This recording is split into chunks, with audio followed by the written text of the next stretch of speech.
વિદ્યાર્થી મિત્રો, આજે આપણે ધોરણ 8 વિષય વિજ્ઞાન પ્રકરણ 11 બળ અને દબાણ વિશે જાણશું. સૌ પ્રથમ બળ એટલે શું? બળ વિશે આપણે જાણશું. પદાર્થ કેવી રીતે ગતિ કરે છે તે ધોરણ 7માં તમે શીખ્યા છો.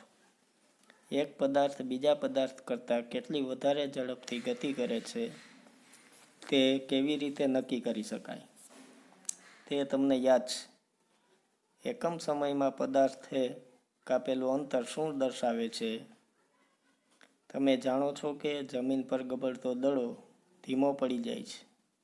ક્યારેક તેની ગતિની દિશામાં પણ ફેરફાર થાય છે. એવું પણ શક્ય બને છે કે દડો ધીમો પડે અને સાથે ગતિની દિશા પણ બદલાય.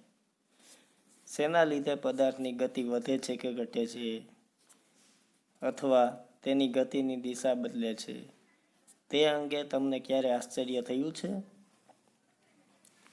તો ચાલો આપણે આપણા રોજબરોજના થોડા અનુભવો યાદ કરીએ. ફૂટબોલને ગતિમાં લાવવા માટે શું કરો છો? ગતિમાન દડાને વધારે ઝડપથી ગતિ કરાવવા માટે તમે શું કરો છો? ગોલકીપર દડાને કઈ રીતે અટકાવે છે? બેટ્સમેન દ્વારા ફટકારેલા દડાને ફિલ્ડર કઈ રીતે રોકે છે? હોકીનો ખેલાડી હોકી વડે ગતિ કરતા દડાને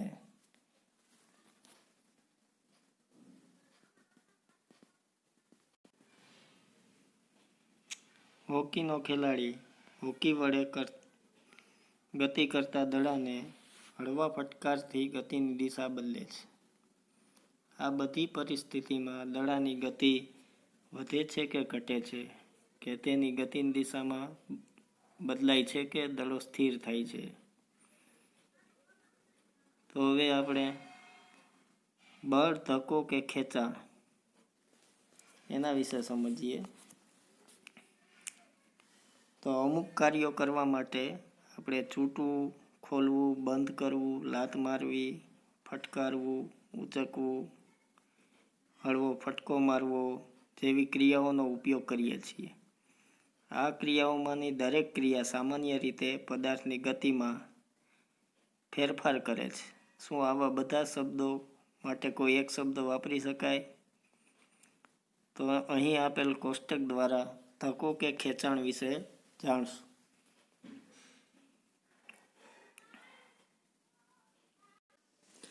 ટેબલ પર પડેલ પુસ્તકને ગતિ કરાવવા માટે ધક્કો મારશો કે ખેંચશો? તો કે આપણે ધક્કો મારશું. દરવાજો ખોલવો કે બંધ કરવો, તેના માટે આપણે ધક્કો મારવો પડશે અને ખેંચવું પણ પડશે. ત્યારબાદ કૂવામાંથી પાણી ભરેલ ડોલ ખેંચવી, તો તેમાં ખેંચવાનો ઉપયોગ થશે. પેનલ્ટી કિક મારતો ફૂટબોલનો ખેલાડી, તેના માટે ખેંચવાની ક્રિયાનો ઉપયોગ થશે.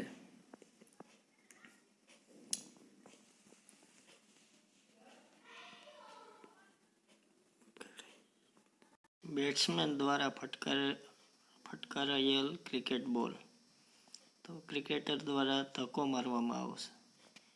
સામાન ભરેલ ગાડાને ચલાવવું, તો બળદ દ્વારા તેને ખેંચવામાં આવશે. ખાનું ખોલવું, તો આપણે હાથ વડે તેને ખેંચવું પડશે.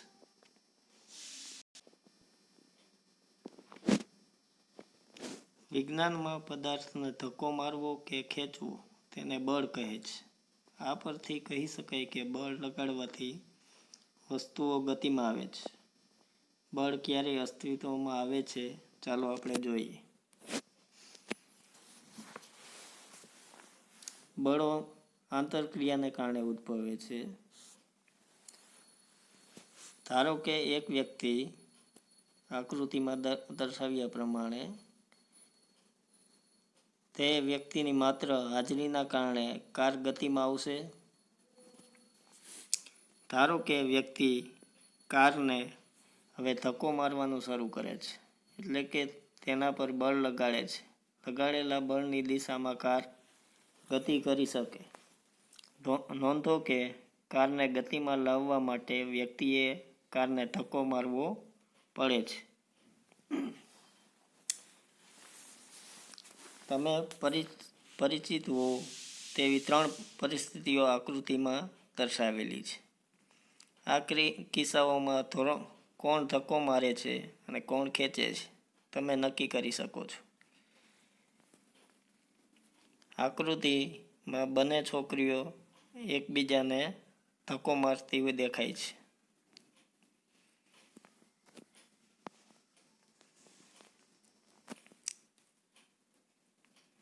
જ્યારે બીજી આકૃતિમાં એકબીજાને ખેંચતી દેખાય છે.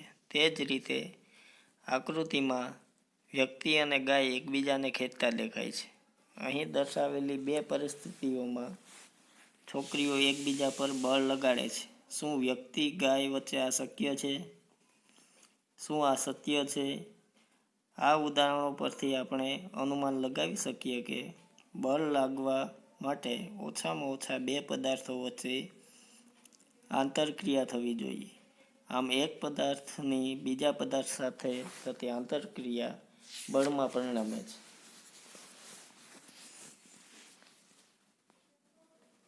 બળની શરૂઆત. ટેબલ કે બોક્સ જેવી ભારે વસ્તુ પસંદ કરો. અહીં પ્રવૃત્તિમાં જેને તમે વધારે ધક્કો મારીને જ ગતિમાં લાવી શકો તેને તમે એકલા ધક્કો મારવાનો પ્રયત્ન કરો. શું તમે તેને ખસેડી શકો છો? હવે તમારા મિત્રમાંથી કોઈ એકને તેને તે જ દિશામાં ધક્કો મારવા માટે મદદ કરવાનું કહો. શું હવે એ સહેલાઈથી ખસે છે? હવે તે જ વસ્તુને ધક્કો મારો, પણ તમારા મિત્રને વિરુદ્ધ બાજુઓથી ધક્કો મારવાનું કહો. શું વસ્તુ ખસે છે? જો હા, તો કઈ દિશામાં ખસે છે તે નોંધો. શું તમે અંદાજ લગાવી શકો કે તમારા બેમાંથી કોણ વધારે બળ લગાડે છે?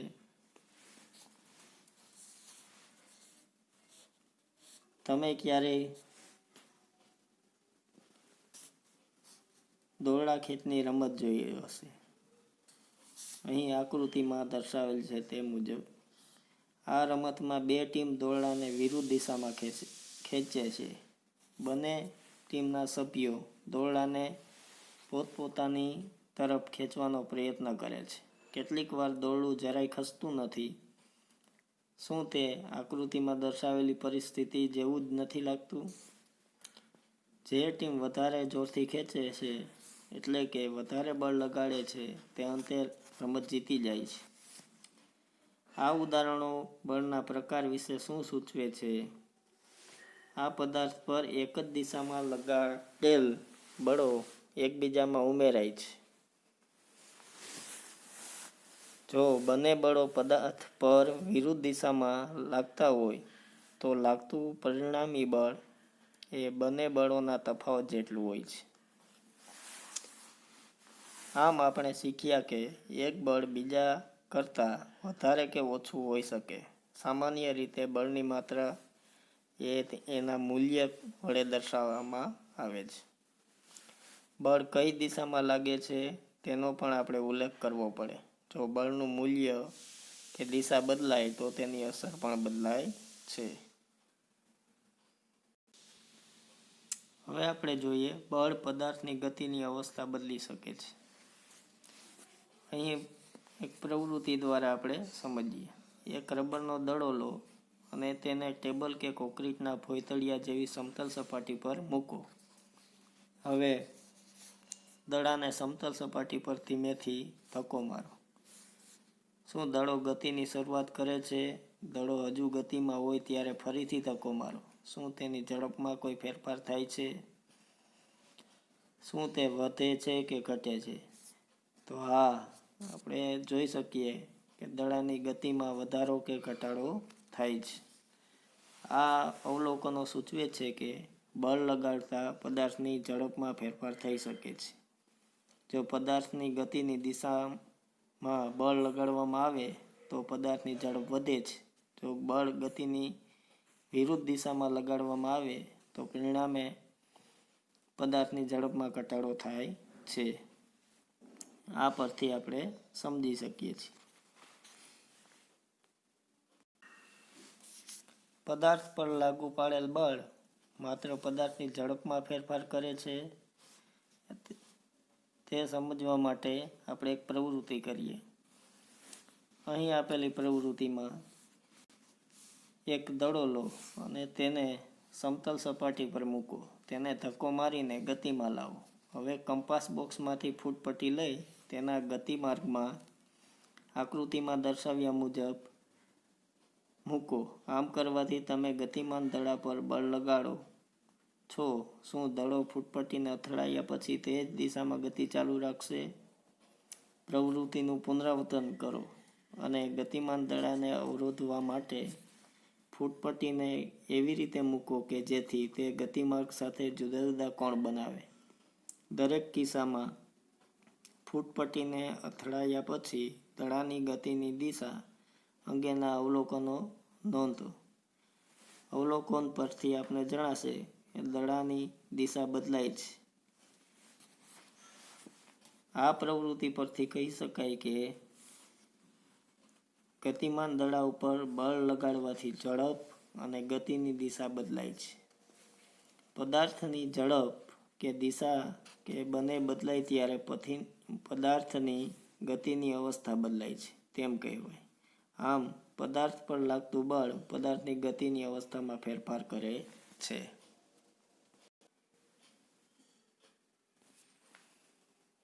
બળ પદાર્થનો આકાર બદલી શકે છે તે આપણે કોષ્ટક દ્વારા સમજીએ. અહીં આપેલા કોષ્ટકમાં સૌપ્રથમ હાથ વડે નીચે તરફ દબાવવાથી લોટની ગતિની અવસ્થામાં ફેરફાર થાય છે કે આકારમાં ફેરફાર થાય છે? તો તેના આકારમાં ફેરફાર થશે. સાયકલની સીટમાં જડેલી સ્પ્રિંગ સીટ પર બેસવાથી તેના આકારમાં ફેરફાર થાય છે. રબરને ખેંચવાથી તેના આકારમાં ફેરફાર થશે. ફૂટપટ્ટીના મધ્ય ભાગ પર વજન મૂકવાથી તે ગતિમાં આવશે નહીં, પરંતુ તેના આકારમાં ફેરફાર થશે. આ બધા ઉદાહરણો દ્વારા તમે જોયું કે કોઈ પદાર્થ પર બળ લગાડવાથી તેના આકારમાં ફેરફાર થઈ શકે છે. ઉપરની બધી જ પ્રવૃત્તિઓ કરી લીધા પછી તમે સમજી ગયા છો કે બળ કોઈ પદાર્થને સ્થિર સ્થિતિમાંથી ગતિમાં લાવી શકે છે. બીજું, જો પદાર્થ ગતિમાં હોય તો તેની ઝડપમાં ફેરફાર કરી શકે છે. ત્યારબાદ બળ ગતિમાન પદાર્થની દિશામાં ફેરફાર કરી શકે છે. પદાર્થના આકારમાં ફેરફાર કરી શકે છે અને આ બધામાંથી થોડી અથવા બધી જ અસરો ઉત્પન્ન કરી શકે છે.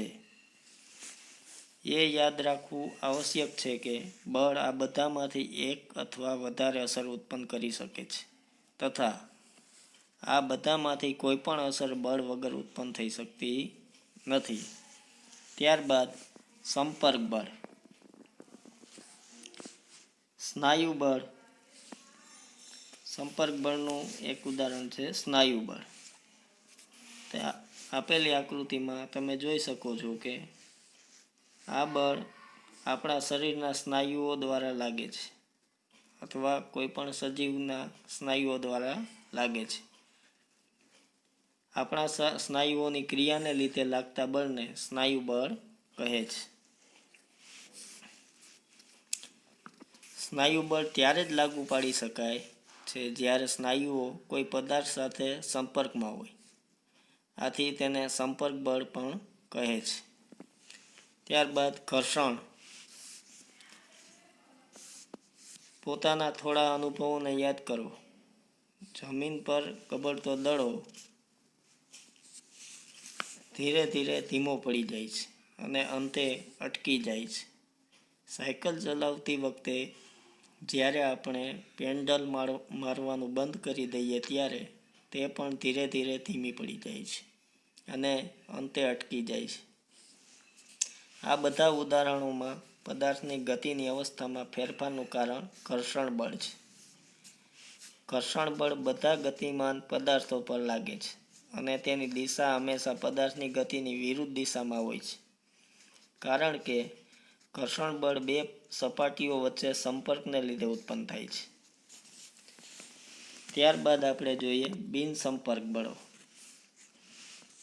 તેમાં સૌપ્રથમ ચુંબકીય બળ.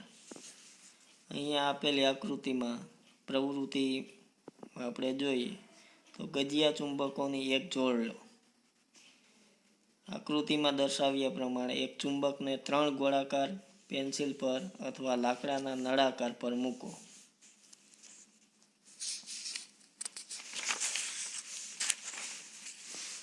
અહીં બીજા ચુંબકને નજીક લાવતા શું નળાકાર ઉપર રાખેલ ચુંબક ગતિ શરૂ કરે છે? તો કે હા. તો એક ચુંબક બીજા ચુંબક પર સંપર્કમાં આવ્યા વગર પણ બળ લગાડી શકે છે. ચુંબક દ્વારા લાગતું બળ એ અસંપર્ક બળનું ઉદાહરણ છે. એ જ રીતે ચુંબક દ્વારા કોઈ લોખંડના ટુકડા પર લગાડવામાં આવતું બળ પણ અસંપર્ક બળ છે. ત્યારબાદ સ્થિત વિદ્યુત બળ. અહીંયા આપેલી પ્રવૃત્તિમાં પ્લાસ્ટિકની એક સ્ટ્રો લો. તેના લગભગ 2 સરખા ટુકડા કરો. એક દોરીની મદદથી એક ટુકડાને કોઈ ટેબલની ધાર પરથી લટકાવો. હવે સ્ટ્રોના બીજા ટુકડાને પોતાના હાથમાં પકડો અને તેના મુક્ત છેડાને કાગળના ટુકડા સાથે ઘસો. સ્ટ્રોના ઘસેલા છેડાને લટકાવેલ સ્ટ્રો પાસે લાવો. તો આપને જોવા મળશે કે સ્ટ્રોને કાગળના ટુકડા સાથે ઘસવાથી સ્ટ્રો સ્થિત વિદ્યુતભાર પ્રાપ્ત કરે છે. તેમ કહેવાય આવી સ્ટ્રો એ વિદ્યુતભારિત પદાર્થનું ઉદાહરણ કહેવાય. એક વિદ્યુતભારિત પદાર્થ વડે બીજા વિદ્યુતભારિત કે વિદ્યુતભાર રહિત પદાર્થ પર લાગતા બળને સ્થિત વિદ્યુત બળ કહે છે. ત્યારબાદ આપણે ગુરુત્વાકર્ષણ બળ. તમે જાણો છો કે કોઈ સિક્કો કે પેન તમારા હાથમાંથી છટકી જાય તો તે જમીન તરફ પડે છે. વૃક્ષથી અલગ થયા પછી પાંદડાઓ અને ફળ પણ જમીન તરફ જ પડે છે. આવું શા માટે થાય છે? તો કે પદાર્થ કે વસ્તુઓ પૃથ્વી તરફ એટલે પડે છે કારણ કે પૃથ્વી તેમને પોતાની તરફ ખેંચે છે. આ બળને ગુરુત્વ બળ, ગુરુત્વાકર્ષી બળ અથવા માત્ર ગુરુત્વ કહે છે. ગુરુત્વ બળ બધા જ પદાર્થો પર લાગે છે.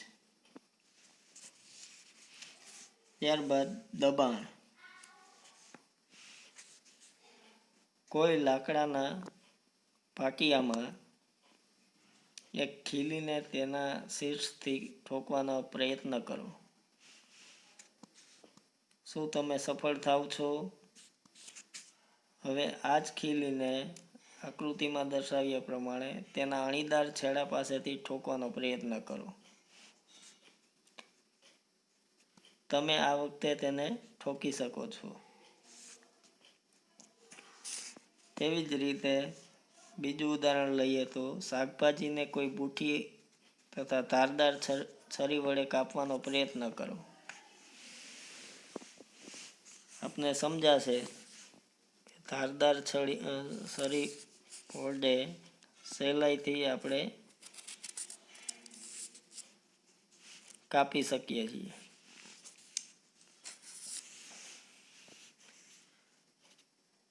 શું તમને એવું લાગે છે કે જે ક્ષેત્રફળ પર બળ લગાડવામાં આવે છે તે ક્ષેત્રફળ આ કાર્યને સહેલું બનાવવામાં એક અગત્યની ભૂમિકા ભજવે છે?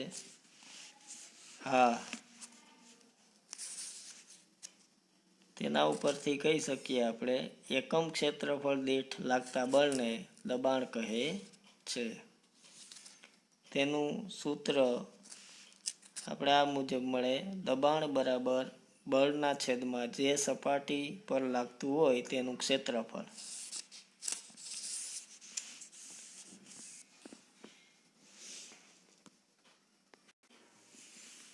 આ સૂત્રને સમજવા માટે આપણે અહીંયા આપેલી આકૃતિમાં કુલીઓ જ્યારે ભારે બોજ ઉપાડવાનું હોય છે ત્યારે તેઓ પોતાના માથા પર એક કપડાને ગોળ વીંટાળીને રાખે છે.